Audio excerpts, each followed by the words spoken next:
How is everyone doing today? Whew, this is a big day, isn't it? It is. Yeah. So this is our first podcast. Look at this. Look at this nice frame that we got going on here. It's pretty nice, right? Yeah, it's pretty nice. So, hi, my name is Oskar. And my name is Alex. Yeah. So, I don't know where to start from here. This is a big moment. Anyway, here. let's just introduce yourself a little bit more, and then tell me what's your background, what's your experience, and go ahead. Okay, so basically, my name is Oskar Obchinsky, and I've been doing photography just in general for almost 5 years now. Even since you were 5 years old? I'm just kidding. Go ahead. You're funny. No, for about almost 5 years now. Yeah. So almost 5 years now, and what is the majority of your photography? What is your what photography? What kind of photography you do? Right now, I basically only do dance photography. I don't do really any other kind of photography because I don't really have time for anything else. So as you guys might know, I am a active dancer. I do compete at competitions, like all the time. So actually, that's really how I got into photography in the first place. I was, watching, and then I don't know, for some reason, I remember this like it was yesterday almost. Like, I guess I just saw someone at a competition like with a camera, and I was like, "Ooh, that'd be fun." So I just started researching cameras and stuff. So then they got my first camera, which is a Canon T6i. It was for the first camera, it was not bad. But then, how long did it took you to realize that's not the camera to shoot the dance sport competitions, though? Gosh, I had that camera for years. Oh, really? So you were very happy from the beginning, anyway. I mean, just to get what you got. Because I didn't know what. Okay. I didn't really know what was good, because at the time I was like, I was just happy just to get anything. I mean, $600 for a camera is not that much, but as in general, $600 is a lot. So I got it for my birthday. Gosh, 2017. So my birthday's in September, so I got it September 2017, and then in August I went to shoot a extravaganza showcase. Oh, okay. That's cool. So that was my first experience. It's funny because did you actually talk to the owner? That was Alex Boniff, right? Yeah, I didn't talk to him. I just kind of showed up with my camera. So you just brought the camera to the showcase without asking anyone if it's okay to shoot pictures? I didn't know anything. Okay, I just assumed okay, I'm just gonna go take pictures.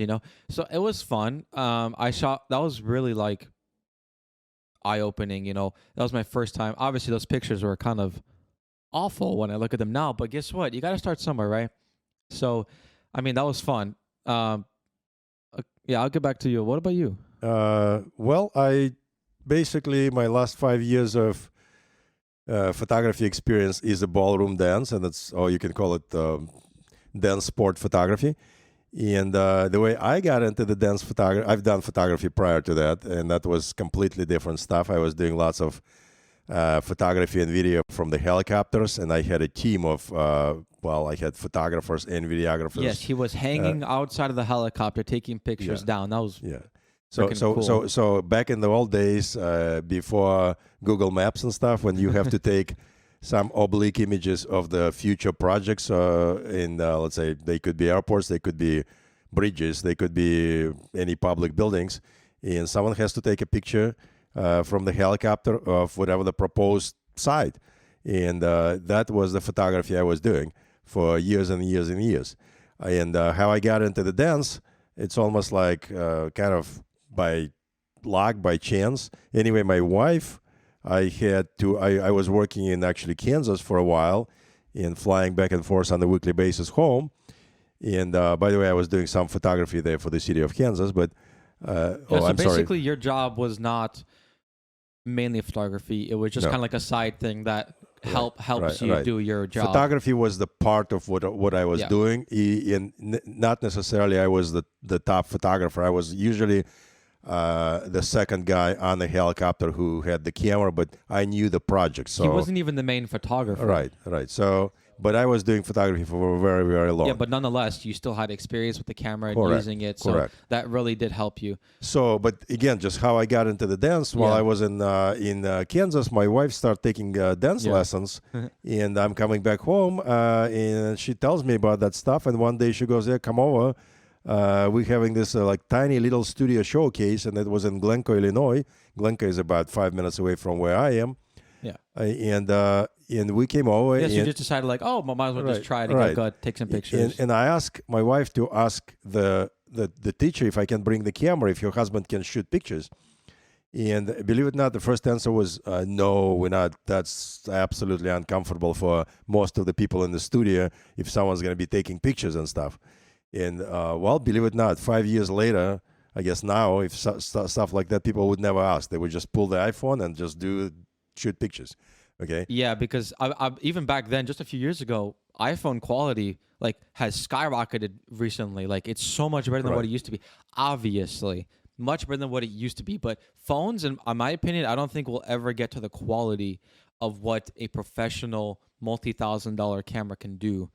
Like not even close. Right. But and with a trained professional using the camera. But also a little bit off the topic. But let's say if I'm by no means a professional videographer, but I'm not even attempting to be. But if I pull my phone, I can take a clip of the dancer on the floor and post it, and it will be looking decent or half decent.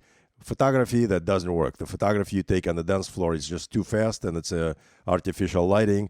Yeah, phones just don't keep up with that. It's just impossible to do. So if you want to have memories, you got to hire the professional. Basically, you have to hire the professional, and that's where we stand today. Yeah. Anyway, should we move on to the next topic? Why we work together and how we work together? Yeah. So, do you want to talk about how we met? I'll talk about that. So basically, go ahead. How do we meet? Quite interesting story. So actually, we met at a showcase. At a dance showcase. At a dance show, yeah. I gotta be more clear about that. At a dance showcase, which was I think I don't remember what year, probably 2018, maybe 2017. I'm not sure. About 4 years ago. Yeah, I would say about that. So we've known each other for quite a few years now. Actually, I didn't know, but I completely forgot it. Time flies, really. But yeah, so we met. Basically, I just saw because I recently became a photographer. He was already a photographer. I'm also somewhat recently. So then I just came up to him because he looked like a photographer, and I was like, oh, I gotta expose myself, gotta come up to him. Looked like an approachable guy, So I came up to him, started talking. I think we just bonded immediately. We just started talking about photography stuff. That was so much fun, talking with someone. Finally, eyes opened, talking to a different person about what you love also. Just like sharing the community, like guys. Before that, I never got to really talk with anyone about photography because my mom wasn't interested. She doesn't care really, but like with someone who knows this and who cares about it is a cool experience. And vice versa for me. For me, talking to Oskar, who was a dancer, who was performing dancer, and also very interested in photography. For me, that was like I'm getting on the inside of what is going on with the dancer in the dancer's head. And I got so much more understanding from talking to him, and then he is linking me to specific things in photography which I need to address and need to do. Yeah, and need basically to know. We kind of work together. Right. On how I don't know if improve. this is a good time to switch to the topic, but sometimes if he's dancing right now on the floor and I'm shooting pictures and I'm official photographer for the event, he would come to me and he would tell me about his routine. Some of his routine I do know, and I know where I need to be on the dance floor. But this is only specialized if you kind of come to the photographer ahead of time, get to know him. So it doesn't matter what it is, but if you're a professional photographer, even for super professional photographer, it's nice to know the routine of the dance the dancer. So if you want to get the best images, because then you can kind of plan for it. Okay, like for instance, I do a jump in one of my dances. Correct. And if I told you ahead of it, then you can kind of get right in front of me and also you can get ready so that when I jump, you're ready for it and you can get the nice shot and be aimed and everything. So I'm kind of jumping way ahead of myself, I guess, the conversation. But this is what's very important message to the dancers. Like lots of dancers, they're just expecting phenomenal pictures. but they not always come to the photographer and work with the photographer to let him know that what's going to be happening on the floor. So it's very super important for us to communicate correctly. And actually, in some photographers will deny this whole thing and this whole affair that the photographers need to know the dancer. But I believe that the photographers absolutely need to know the dancer. Yes. And not necessarily I'm going to be expecting from the dancers to look at my face. Or obviously, the dancers still need to focus on their dancing. Right. So but if they can come ahead of time so that the photographer can be prepared, because like people expect that photography is just like super easy. I have been people like that. Oh, all you do is just click the shutter button. Just click the shutter. Yeah, put it out and shoot the click button. People don't understand. It's not that easy. And so people just expect, okay, I'm just going to go look at my pictures after the fact, which sometimes they turn out good because sometimes the photographer is in the right place at the right time. But if you come and help him, then it could be more of a chance that you can get a good shot. Right. Also, as far as, well, for one thing, like I said, Oskar is a dancer and he gave me lots of insights, but also my photography is not only the photography I'm doing on the floor. I'm an artist. Yeah. And I would like to edit my photography after whatever I shot. Which is actually different than some other photographers. Some other photographers don't like to edit, but, you know, it comes down to personal preference and what your time allows for you and stuff like that. But sometimes it is personal preference, but lots of times the owners of the competition expecting you, and the dancers expecting you to put right away pictures on the iPad so they can come over and look in their pictures. It's not that easy.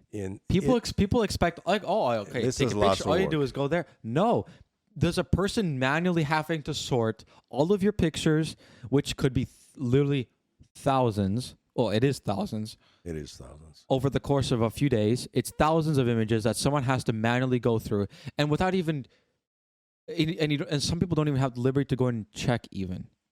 Right. I don't know. For me, at least go and check. Because I don't know, you might not even check and you might have something good. Right. And we spend lots of time, like we meaning like the photographer or any photographer spent a lot of time trying to sort everything. So at least go and check on it. Just to at least give a little bit of, you know, niceness to the people. Right. To the photographer. Because he spent lots of time and effort and money on this. Like, correct. Yeah. And that's actually, I never thought that we're going to be talking on the first podcast about that, but anyway, I guess we are talking. I guess it came to it. I guess it just came to that topic, and I tell you this. So out of again, it's all I'm talking about my experience and Oskar's experience. So I'm just kind of going to throw the number there. So if I shot 10,000 images, then probably 85% of those images no one ever seen. And not purchased, just seen. Just seen, yeah. So this is pretty harsh statement, but it's a truth. And it's a sad truth. It's a sad truth that the photographer is making lots of work and lots of effort, and at some point he has to give up on editing and give up on communicating and doing marketing stuff so people can get to the site and see their stuff. So lots of photography have never been seeing. And also, doesn't mean that it's not used, because through the year you have some competitions and you have time in between. So I am going back, let's say I'm going back to the competition photography, and if I found some amazing images for, let's say for marketing purposes or for just basically saying happy birthday to one of the artists or for one of the then you would go back through your archive and look for some good images. Right. So, and sometimes you're publishing your photography. Yeah. Sometimes you're doing exhibitions with your photography. Sometimes you're posting it on the Getty Images or marketing. Marketing. Yeah. So it's used, but at the time of the competition, I'd say it's a fair number to say that.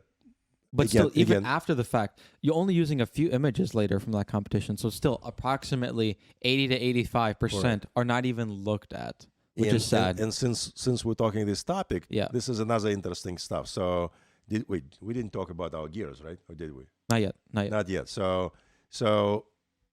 shooting with ESLRs until this year, let's say if you shot 1,000 images, that probably 500 of them going through the editing, they end up in the garbage. Basically, what he's trying to say is that DSLRs, the good photo rate is much lower.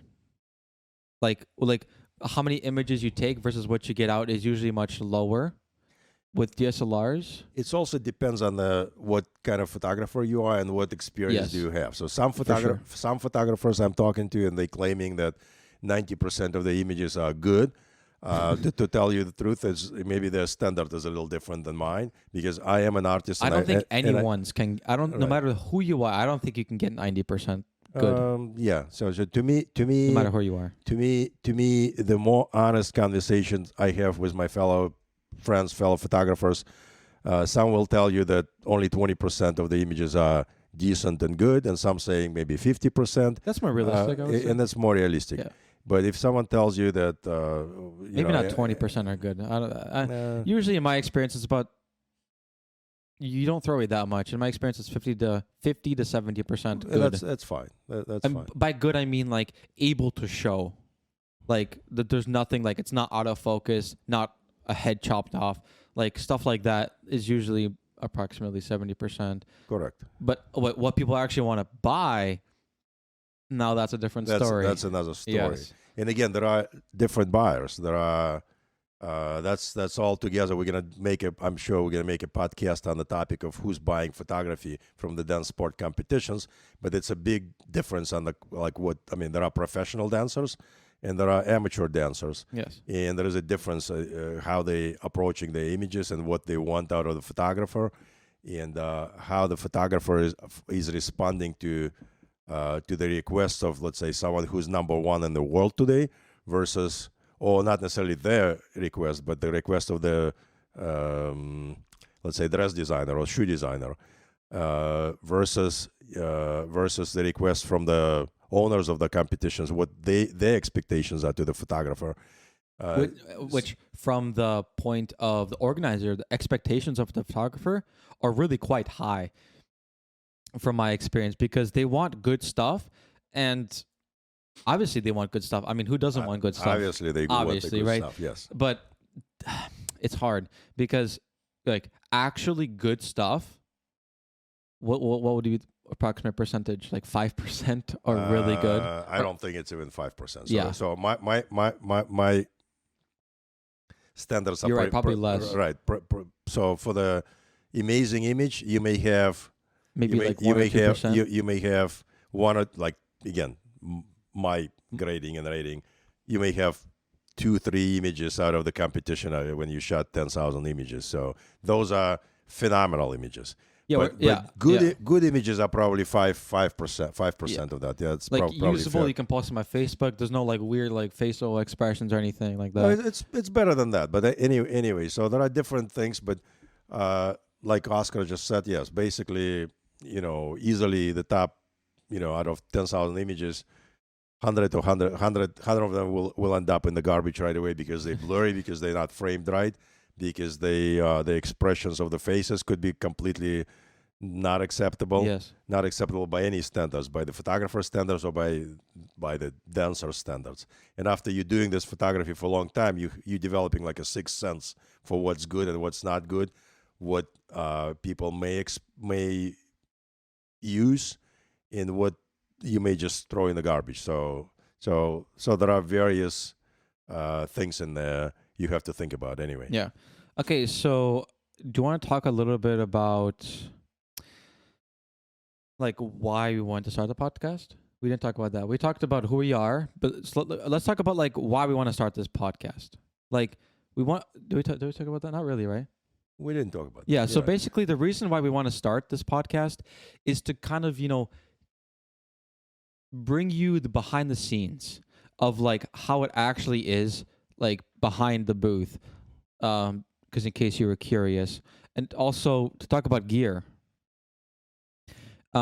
because also something with like you could come to our podcast if you're a photographer like who wants to kind of get into this business, not necessarily get into it by being an official photographer, by just being and just like kind of learning about what gear is useful for dance photography versus what's not, what like what settings or like stuff like that. We'll get into that eventually. Not here today. Here we just work a general overview. But so we just want to share, like I was gonna say, like we're gonna talk about gear a little bit here also. What we like about it, like basically a review, like what we like, what we don't like.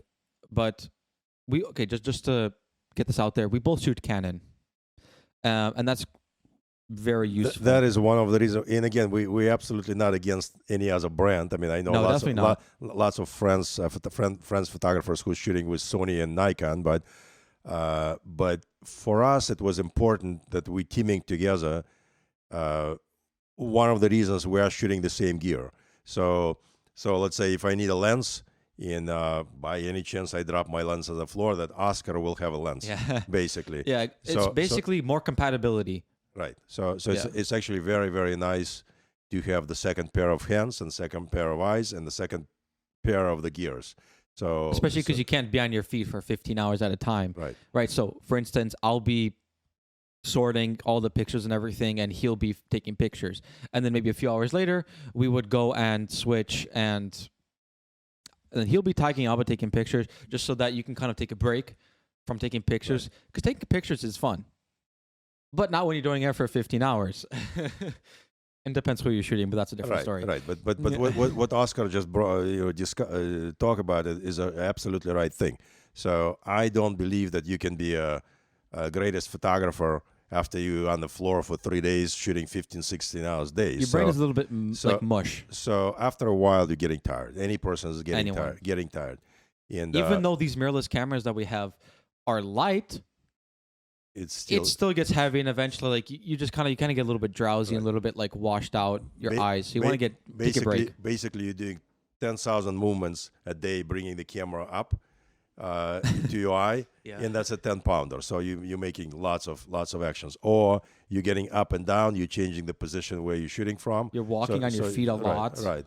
So this is very important that not only your gears are interchangeable between two of you.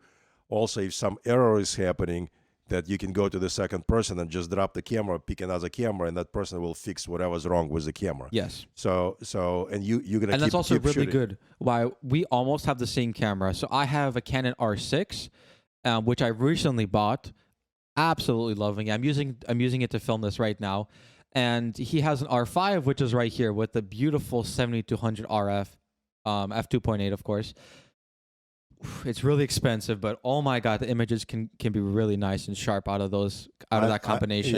Yes, and then again, we're going to be discussing about specifics of the camera a little bit later. Yeah, that's a different episode. But interesting enough, so I was shooting last week Windy City Open in Chicago, and few people came to me out of the crowd, and they were like probably watching me working for a while, and they would really come to me and just bug me with the question if I'm shooting R6 or R5. And who cares? And no, but anyway, they were just really curious what camera I'm shooting with. Well, actually, that can be useful to know. Right. Okay. So some people would like to know, and then some actually would slip the business card in my pocket, so they say, hey, can we talk later? I want to know something. Yeah. And that's actually awesome that people are so, and they're not necessarily professional photographers, but they are really curious about the gears, and in this podcast we'll get to the point when we're going to be sharing a little bit more detail of what settings we're using to do than sport photography. Yeah. So basically, it is a sport photography. It's a moving target, and it's all happening inside. And it takes a lot of practice and skill. Right. This is not your average hill a kilometer away. Like this. I'm not saying landscape is easy to shoot, but with a moving target, you definitely need to be a little bit more aware, and it's hard. Like to get good shots, to get good framing while it's moving. Okay, so these cameras, because they're mirrorless, they have super great autofocus, which I'm really grateful for. That's a good point. Like the IAF locks on. These cameras are really good at that. But again, specifics about that will be later in a different episode. Right here, we just want to talk about general. But it's good that you brought it up, because I mean the main idea is that both of us switched to the mirrorless cameras within less than a year, and been loving it so far. We're loving it so far, and there are some still nostalgic things about the DSLRs, but for the most part,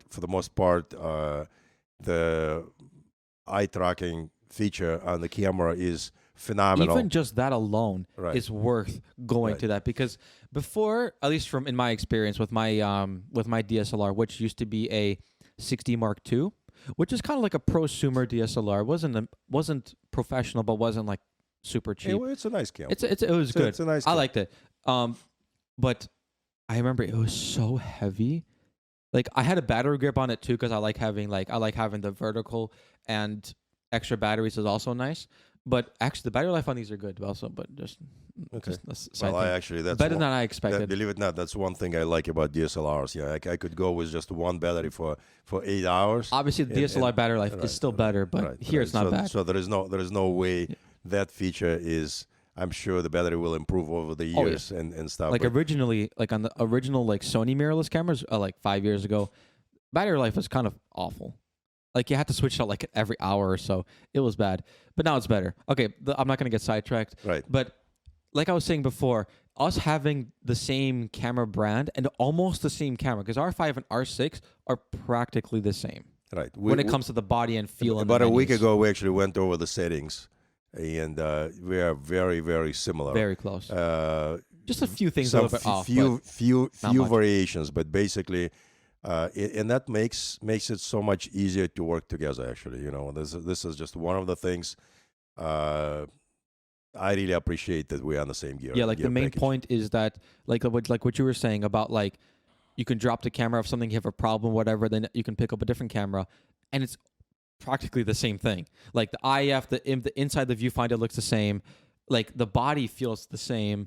The mount is the same, so you can interchange lenses. So basically, I don't have to buy the same lenses as you do, because we can use them together. We can complement each other. Exactly. So I can buy lenses that you don't have, and you can buy lenses that I don't have. Like the 70-100, I don't have that. It's expensive. I can't afford it. But you have it, so when we're in the competition, I can use it. And but also believe it or not, you kind of, even I have much more longer experience, years of experience, but actually the fact that you approach me and you show me how you're shooting with 24 to 105 wide angles from the low sitting, like basically the camera being in the lowest position when you sitting in the lotus post on the floor, and you're shooting the really wide angle, and it's completely different experience and completely different images you're getting. And majority of the people, if you go on the dance floor, for what they're doing, they're only using one lens, and that's a 70-200. Which, don't get me wrong, it's a fantastic lens. It's a great lens. But really, 95% of the image, not 95, 99% of the image that you see are from a 70-100 kind of telephoto. Right. It kind of all looks the same. Right. So we're finding the way, it's to me, this is an easy way. Well, I don't want to say easy, but it's kind of easy way to get the different look from the same shoot.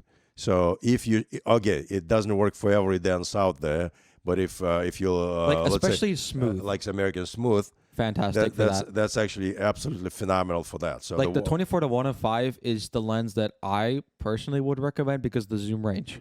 It might not be the sharpest lens in the world, but I think the RF is better at that. But we have no experience with RF. It's also not the brightest lens in the world. It's a 4.0 lens. Yeah, so, but it's not bad. I mean, it's not bad, but it's not exactly So don't expect what the, let's say, 2.8 lens will do.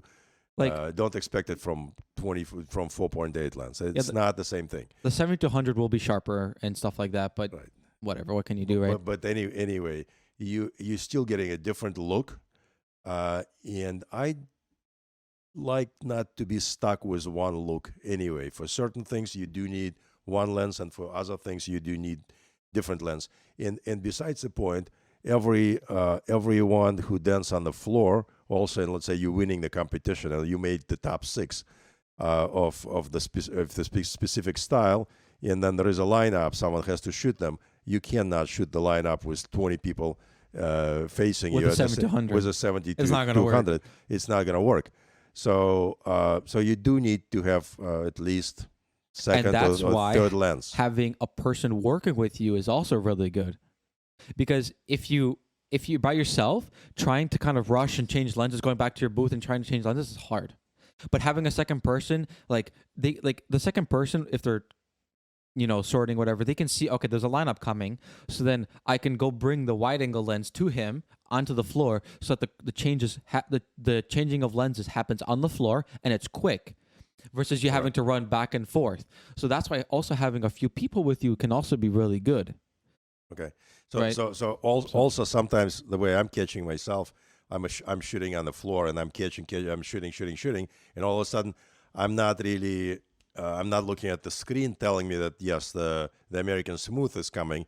And Oskar may just come back to me and, and say, hey, listen, here's switch the lens. Again, back to like the brain mush a little bit, right? I appreciate that so much because really, otherwise you're stuck with the wrong lens. Yeah. I mean, it's not the wrong lens. You would still get a shot, but it's nice to switch lenses. And we talked about that quite a few times anyway, and we're thinking that's very important to shoot with a couple different lenses. And also we're observing other photographers how they work, and again, it's interesting to see other people work, right. And it's very the different what different people do differently. There are lots of people who will shoot with just one lens, and some of them are getting good results, which is fine, and that's fine. But we like to be a little bit different, and we like to kind of get some diversity in our images. Like, if you've never seen a wide angle shot, being on the long line of like the dance floor and shooting wide angle slightly, we don't necessarily have to be on the floor like laying, but like just sitting on the chair, sitting and shooting upwards can be such a cool image. Right. Because especially for people who have never seen that before, that kind of an angle. Right. Like if you show anyone a good wide angle, wow. It's like, whoa, I've never seen this before. And again, depending on what those images are used for, but let's say majority of the dance sport photography is a vertical photography. So like that's 99%. 90%. Yeah. 90%. 90% of that is vertical. But again, let's say I have a website, you have a website.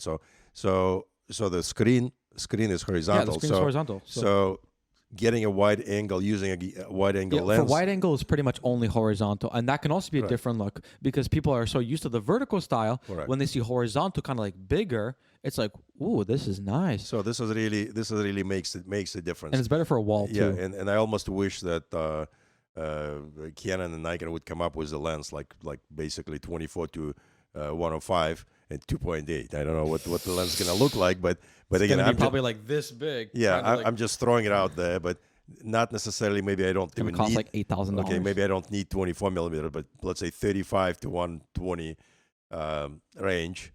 2.8. Actually, the 24 to 70 exist, but that's not enough range. 70 is not enough range for the dance photography. Because 70 is where this thing starts. 70 trying to go even a little bit of distance is hard. Right. So anyway, and maybe one day we'll see that lens produced by any of the by any of the manufacturers. Maybe to 100. Like if they could come out with like a 24 to 100 f2.8, maybe then I have my attention. Because I don't think there's 24 to 105 with a 2.8. It's probably not going to happen. It's going to be a huge lens anyway. Yeah. The way I'm understanding that. But anyway, for now, 24 to 105 works. It's for sure. It's our second lens. We can shoot lineups and group shots. We can also shoot smooth dance, and also well, again, since we're talking lenses, I'm actually carrying all the time is a 50 millimeters or 85 millimeter lens.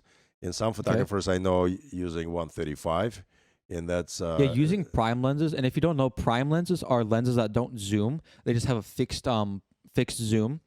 They can be quite hard to use for dance photography because, again, like we said before, it's a moving subject. So trying to get it with a fixed length, you can't zoom in and out. That's going to be hard. Some people do it. And you're getting much less useful imagery out of that shoot. So in other words, if on the floor there are 5 photographers, and let's say I used to shoot, business meetings and stuff, and parties and stuff like that. And yes, if you have an assistant photographer who specifically you're discussing what he's doing, he's using just, let's say, 50 millimeter lens, and you know what he's shooting, so you're not shooting the same thing. And that's just complementing the the main photography. Yeah, exactly. Like if like for instance, we will probably never shoot at the same time. But we might if we have like an order. That's not true. We can shoot sometimes. I guess that's true. But okay, but my point is that, for instance, if you're shooting with a 70-200 or a telephoto of some sort, and then if you're shooting with that, then I can shoot wide angle. Correct. And probably even if we're in pretty much the same spot, because it's such a different lens, it's not gonna look the same. It's not. No. Like not even close. And it's actually right. So like not like the difference between the 70-200 vertical and the 24-105 horizontal. Correct. Huge difference. It's a huge difference anyway. And how I got into this basically wide, horizontal photography is in the last, I'd say, year and a half, maybe over the COVID time. Actually, I don't want to talk COVID, but basically it's the last 2 years. When someone would come to me, the owners of the studios, let's say you're building a new studio and you opening a new business, and you're trying to dress up the studio, and so yes, lots of people printing images. I'd say 4x6 feet, well, basically life-size prints, and it's really nice to have alternative to the vertical views. So yeah, I actually put a picture. One of his pictures of me up on my wall in our studio. Oh, you did? Yeah, we did. I didn't even see it. Oh, really? Did I? No. It's a 2x3 foot print. Okay. Of me in like the pasta position. You know that one? Okay. That one with Greta. We love it. No, we printed it too small though. Oh, that's what I was gonna say. That interesting enough, the size matters. I mean, we're not thinking. Oh, lots of people thinking. Like 5 years ago, I would have lots of, let's say, my home studio. I call my home studio is a Glencoe studio, where the owners are Peter Minkoff and Alex Bonev. And that home studio, literally, 2 minutes, 5 minutes from my house, for one thing. Anyway, and actually, by the way, those two guys helped me big time get into the dance photography. And we're still working a lot. Not still, we are working together a lot. Yeah. So some of the ladies who's taking lessons from, let's say, Alex, they would print a stack of 4x6s. And they would print like many pictures. And I'm looking at this 4x6 pictures, and I'm getting very, very unhappy. Okay, my face is like, what am I looking at? Yeah. So it doesn't matter how good our imagery. 4x6 or even 5x7 prints, they kind of so. But if you take the good image and you've printed by like 8x10, starting, I'd say 16x20. That's what I'm thinking. Okay, that's pretty good. Or That's 20, that's a good or size. 20x30, and you frame it. Don't it have to be expensive framing? Yeah, like from like Target or something. Standard frames from Target, 20x30. They look completely different. They look like, wow, this is me actually, and yes, it is you. Trust me, printing something physically, it can be such an eye opener to some good pictures. Right. Because like seeing it in real life is, trust me, completely different than how you see it on a computer. Seeing it real life, it can be so much. You could enjoy that picture and like have it forever. I don't know. It's just such a cool and different experience. It does makes a big difference. The week ago we were shooting at Windy City Open. Yeah. And my display, actually, that's the first time I had 20. Are you gonna go into this? Okay. 20x30 size samples, and people love to see those 20x30 samples. I mean, that just does make a difference. Probably because they're not used to it. Yeah, probably. Yeah. Because like, I really wonder how many people actually print the images they buy from photographers. Quite a few people I know. I mean, lots of people print them, but again, my advice to people is, and every time they print, I tell them, stop doing this 4x6s. So in other words, it's too small. In other words, when you go on my website and someone wants to take the picture, I'm going to be revising what I'm offering there. I'm going to take 4x6 out of the offerings anyway, because it's just too small. And when you compress everything in 4x6s, believe it or not, the images are getting dark, no matter what you do, and they're just the wrong format anyway for the dense pic. It's a good memory for the album, but yeah, if you want it, 4x6 can be good if you want to kind of gather more images and then put it into like a photo album of like you over the years, for instance, something like that. Right. But if you're not doing that, if you're gonna put it up on the like a wall, it's too small. It's too small. At least like 8x10. But also, believe it or not, I know lots of people who are using imagery. Since we're talking imagery printing, I have a few clients who are coming back for pictures every time, and they buy the whole package. They don't buy one single image. They buy, which is interesting, right? Which is interesting. And now we're offering packages. So the package will cover, let's say, your full day of dance, and you may have, I don't know, 20 single dances over the day, or maybe 50. I don't know how many. I mean, it could be a lot. It depends, because you can dance multiple different styles and everything like that. So when someone ahead of time giving the photographer the opportunity to shoot all day, when you're coming on the floor, let's say 10 times, in photographer is actually, it's already okay. I don't want to go in the pricing or anything, but it's already prepaid photography, so they already hired you. Yes, which is good, because then that means they can like focus on you and they already know what to do. And again, like we talked about earlier, if you go to a photographer ahead of time and say, okay, I have a cool trick that I want you to take a picture of in here in this dance. I want the best angle could be like right in front, for instance. Make sure you're there. Then we would be more than happy to do that for you, because we want you to get good stuff. That's the point. Right. And the new trend and those are just happening on the dance floor. So not being an official photographer, you're just another photographer, guest photographer. So some photographers offering what they call a round of dances. So it's up to 5 dances. Yep.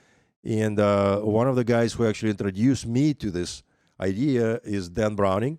He's out of Twin Cities, right? Is that where he lives? Not sure. Anyway, and he started talking about that, and I looked at what he've done, and I'm thinking, wow, this is actually a good idea. So the photographer only engaged in the process of what he is doing for literally 5 minutes. So it could be 5 dances, 1 minute, maybe 5, 6, 7 minutes. So, and most people don't even dance five dances. They help me out here. No, it's usually 5. But most people don't dance 5. They dance like 3 or 4 at most, right? Out of the round. Well, it depends what style, because Latin is 5. Most are 5, but only one is 4. No, most people dance 5. So basically, what the idea here is that you're not shooting all day. You're just shooting. Someone sign up for the package, which is small package, only 1 round, up to 5 dances, and the photographer's focusing on you and you only. So I'm not shooting 10 couples on the floor. I'm only focusing on you. And that's giving me the opportunity to really create beautiful imagery for those people who really wants that. So again, thank you, Dan, for introducing me to this whole idea, and I hope that we're gonna see more of this on the dance floor, because that's not a trend yet. Though that's what I was doing actually at the Windy City last week. So you're a guest photographer, and that was a cool experience, right? It's a different experience. It's a very different experience. So there's the official photographer, not the official, the main photographer, who's doing like shooting everyone, so that you can go and check later without warning him in the first place. And then there's obviously then you, which is actually kind of like a new. It's not a trend yet, but it might be. I don't think it's a trend yet, but we're working with. Dance, basically competition organizers, and people who dance on the floor, and photographers introducing this idea. And the idea, some photographers will tell you, oh, listen, this is a horrible idea. I want to be the only exclusive photographer, and if I'm not exclusive, I'm not going to shoot this. Some people will tell you that, but guess what? You got to try new things. Right. Because if you're going to go throughout the whole old business style, always, like business model, like there might be something better that you haven't figured out, because you're you're more closed-minded. You got to try new things. If it doesn't work, that's okay. Right? What do you lose, really? Like, no, not that much. Every competition, honestly, I'm shooting, I'm trying something new. Either that the basically different business model, different packages I'm offering, different ideas how I'm presenting or different ideas of what kind of lenses I'm using. So it could be various things. Depends on what the competition is, how well and that's actually very important. How well you not only know the competition organizer, but only how well can you engage him in the conversation, photography conversation.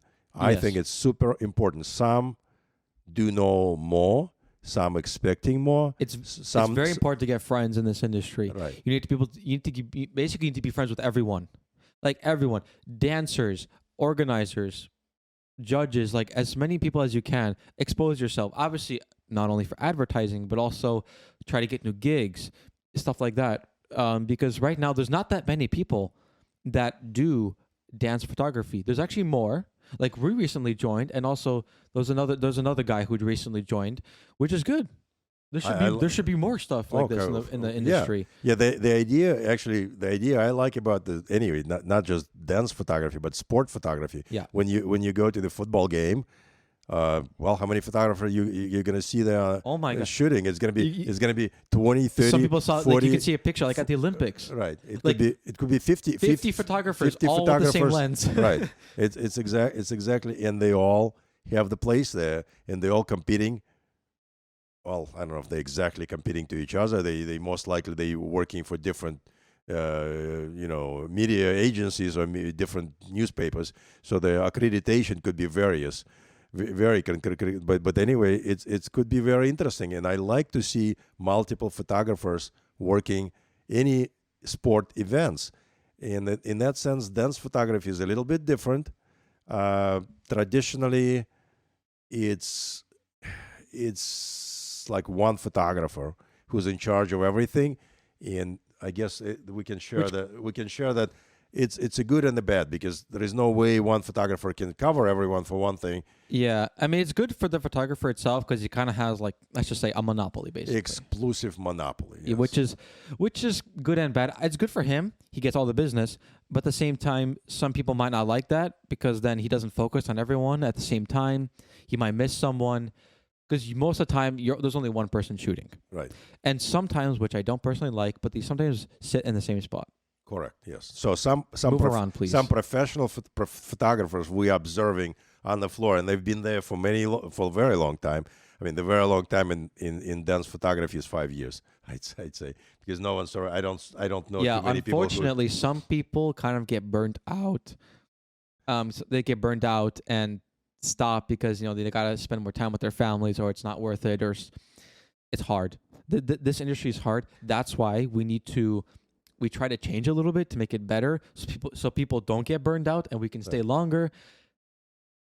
Yeah, I mean it's another hard. topic altogether. This is another topic. This altogether. topic we're gonna go more in depth on a future episode. Yeah, we're kind of throwing lots of stuff in the first podcast, but anyway, I guess that's what we got lots of stuff on our minds, and then we're touching different. And that's exactly why we're doing this podcast. Exactly, because we're gonna try to share our experiences, and we want to get stuff off of our mind to try to hopefully this can help you guys get into this, and so you guys kind of could get like different like ideas or experiences, like, oh, I've never thought of it like this, that way before, stuff like that. And actually, believe it or not, we didn't exactly thought about that through the entire conversation, but basically we would like to not only help dancers to work with photographers. We also want to help competition organizers to get to know photography a little bit better. Yeah, because usually they don't know. How would they know? Usually they wouldn't. Usually they wouldn't. So we want to kind of help them understand how it actually is, also, because it could be quite useful to know how it works. And also there are lots of young people, well, like you, who wants to get into the industry. And, I mean, we would love to share our knowledge so the young photographers would be knowing where they're going into, what are they expecting, and we love to share our knowledge. And because I have many, I worked with many different people in the past when it comes to dance photographers. Like I've worked with Ryan Kenner before. I've worked with Charles. I haven't really worked with You Charles didn't actually. with No, Charles? I talked to him before. Okay. He's a nice guy, but I he is haven't worked for him. But Who else did you work for? Alex Rowan. Okay. Alex Rowan. Sorry, I got blanking That on was his just name. one-time experience, right? Yes, Okay. because then after that, I worked for him at. Okay, so at first I worked with him at Millennium, but then, What is Millennium? If for someone who doesn't know. oh yeah, for sure. So basically, Millennium is it's a pretty big competition, mainly for pro-am students. For like it's just a really big competition, and I think it's in Florida. So, and it's just a big competition, essentially what it is. So then I came up to him and I was like, oh, can I do this? And he was like, sure. So then I kind of took I actually took his camera, which was Nikon's. Okay. Nikon Oh cameras. wow, I didn't know he shot. Yeah, he shot Nikon. Okay. So actually, that was pretty cool. So I got to shoot Nikon, and that was my first time ever shooting Nikon. Wow. How did you figure that out that quick? I mean, this is. I didn't. Oh, you didn't. Okay, don't say that then. It was really. I'm sorry. I mean, he gave you pretty much the setting. Is kind of the no, settings. of course, it was already set up, but I Okay, tried to just change like the focusing points. It was a DSLR, obviously. This was a few years ago.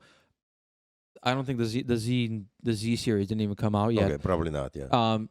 So I tried to just change the focusing points. You know, like how focus is like usually is it like a blocks or like a single point, just that kind of autofocusing points. I couldn't. Wow. I couldn't figure it out. So like on my Canon camera, I kind of got used to it. Did you get a chance to see the pictures you took that time? Or not? What kind of? It's kind of hard because obviously they're all smushed. All the images are smushed together into the same folder. Right, so it's hard to. It's hard to see. But on the back of the camera, I was loving the colors. Okay. I was loving the colors that were coming out of it. It was really nice. Obviously, I was a prosumer, like high end DSLR. I think it was like like a high end. I don't remember the number exactly. Believe it or not, the reason I'm asking you this is I was always thinking like a very very short story I have from the very like many years ago. I was a architectural illustrator, doing some renderings for city of Chicago anyway, and basically. The guy I was working for was Ryan Slutsky, and then anyway, there was like 5 or 6 artists there, and we were all working under his name. So when you're done making your rendering is done, he would come over and he would put the signature on the drawing. Like saying like it's good. No. His signature would be sitting, his initials would be sitting on the drawing because what he was selling to the client is Rael's pictures, like his pictures, not Alex Gilman photography. Yes, because you work for him, so that makes sense. Right. So that did make sense at the time, but in this case, in the case of photography, it's very easy actually to identify if the photographers working together. I don't see anything wrong with, let's say, if you're working for me, and yet I would like to acknowledge that you took some images, and maybe in the name of you can set your name. Just your initials in the camera in the file name, and that would. I think it would be a good idea just to acknowledge, because every photographer who I don't believe in this, you working for me and you are nothing, and I'm taking all the advantages by putting my name on everything. That can be quite hard to expand after that. So basically, what you know that the photographer who's going to be working for you after 2, 3, 4, 5 years will most likely leave and just go on his own or something. And then guess what? You have experience, but no one knows you. Right. And which can be quite hard to get into either a different business or start your own. So those discussions, again, it's a topic for all this copyright and everything is a topic we would like to get to at the later date. But yes. Basically, it's very important who own the copyright, and even let's say 2 photographers. That's a very controversial topic, but you know that's what this podcast is about. You know, trying to share our experiences and try to just. Okay, so what else do we have on agenda? I don't know. I think that's it, right? Why we want to start a podcast, right? I mean, I think that's it, right? We kind of covered. I mean, we're here for a long time, like. Okay, so listen. Almost an hour. Okay, I think this was a long podcast. We didn't even expect that we're going to talk that much. But I think lots of interesting topics we talked about, and that's pretty standard how we do it. So basically, we're going into we're going into this basically recorded mode now, sharing our experience and how we work together and what competition we're covering and what we're trying to address and why we're doing one thing or another and how we want to basically help everyone understand photography Yeah. and get better results. Because I mean, the bottom line, and I think, tell me if I'm wrong, but Okay. the bottom line, what I want everyone to have is that amazing image of you sitting as a poster or as a wall art. I guess poster is not such a great word lately. On the wall, and you very proud of what you've done. I mean, you put lots of hours Into dancing. Into dancing, Yeah. and Practicing's hard. it doesn't matter if you're professional or amateur or, believe it or not, even a kid.